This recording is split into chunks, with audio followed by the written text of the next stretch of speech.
Shalom everyone! Wanted to wish you a Erev Shabbat Shalom. Parashat Yisro, it's a big one. We've got the Aseret HaDibrot, the 10 Commandments in this week's Parashat, and every one of them is huge.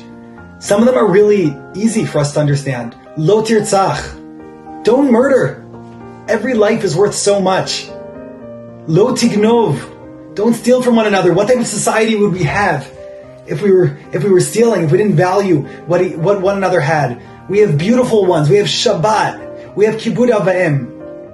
But one of them that is very hard for me to understand is Lo Tachmod. Do not covet your neighbor's house, his wife, his servant, his maidservant, his ox, his donkey, and whatever belongs to your neighbor.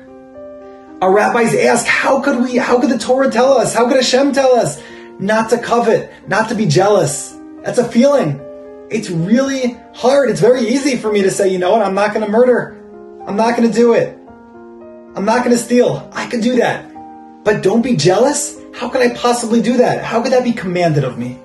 Says the Ibn Ezra through a mashal, a beautiful story. He says, if you have a villager, if you have a simple person living out in the village, and he's working the fields, and as he's working in the fields, he looks into the distance and he sees a chariot coming.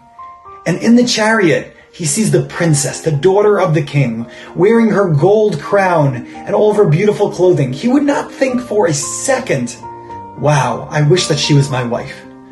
Why not? It's not part of his reality. It's not part of his reality, and therefore he would not be jealous. In the same way, we should feel that way about everything else, everything that anyone else has. In the Sefer Lihitaneg B'Ta'anugim, Rabbi Yaakov Greenbaum asks, why does it say, Lo Tachmod Beit Reyecha, Lo Tachmod Esher Reyecha? Why does it say so many things until finally saying V'chol Asher L'Reyecha, and everything that belongs to your neighbor? Why not just write, do not covet anything that belongs to your neighbor?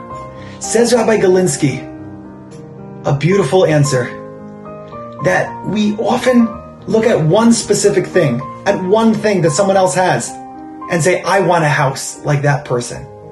I wish I had a car like that person.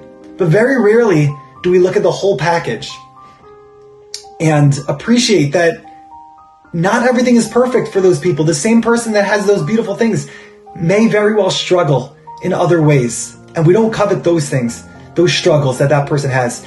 My Rabbi Yitz Wein, beautifully says that the only person that we know without problems and struggles is the person that we don't know well enough yet.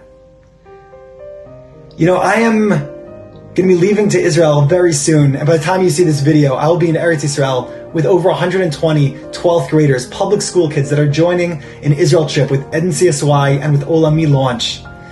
These are public school teenagers that are coming to check out yeshivas and seminaries in Israel, and I am jealous of them. There is a good type of jealousy when we're jealous of Torah growth and Torah learning. And I am jealous that each and every one of these kids that doesn't have a strong Jewish background is so connected to Hashem that they feel a need to go to Israel. They feel such a strong pull to the Torah, to Klal Yisrael, to HaKadosh Baruch Hu. And I am jealous that they're going to have the opportunity to have such incredible growth on their gap year in Israel. May we always be jealous of the good things, of Torah growth, of connecting with Hashem, and not, chas v'shalom, of the not important things in life.